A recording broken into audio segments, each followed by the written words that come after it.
ఇందాక మీకు ఇంతకు ముందు ఇచ్చింది పైన గార్డెన్ అండి. ఇప్పుడేమో అంతా కింద కొంచెం స్థలం ఉంది మాకు. అక్కడే నేను పూజ సరిపడగా తామలపాకు చెట్లు, మల్లెంట్లు, మరి ఏంటి ఒక ప్రతి మొక్క ఉంచింది. ఆ ప్రతి మొక్కను కూడా ఇలా ఉంచాను.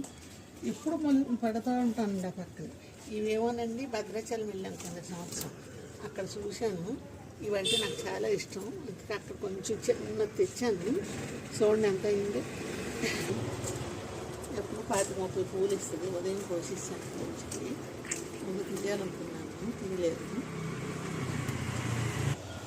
ఇది ఒక కనకాంబరం అండి. ఇది అయితేనే దీని కాడ కొంచెం పొడవు ఉంటుంది. కిందనన్నీ ఇవి ఉంటాయి.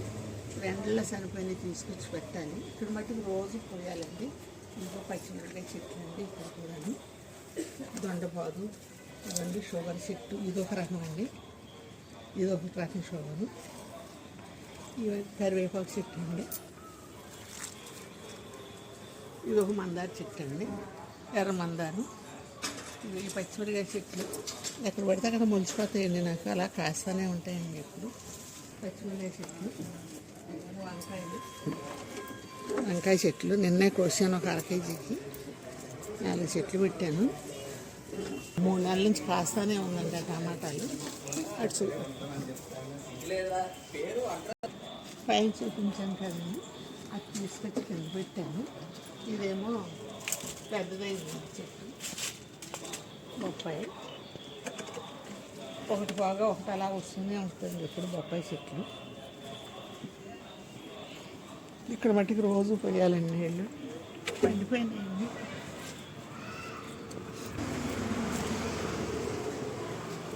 ఇది ప్రతి చెట్టు అండి. ప్రతి సంవత్సరం ఇక్కడ 1-2 మొలుస్తుందండి. నేను ప్రతి ఇప్పుడు పనులు ఒప్పి చేసుకోవటానికి సరిపోద్దండి నాకు, మా పాపకి. టమాటా చెట్లు ఇదండి 3 నెలల నుంచి కాస్తూనే ఉంది.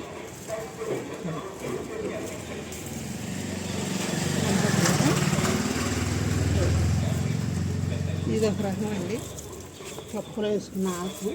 దీని పేరు నాకు తెలియదు కానండి, మామిడికాయ పప్పు ఉన్నట్టు ఉంటుంది ఆకు. ఇది కూడా పెంచుతానండి.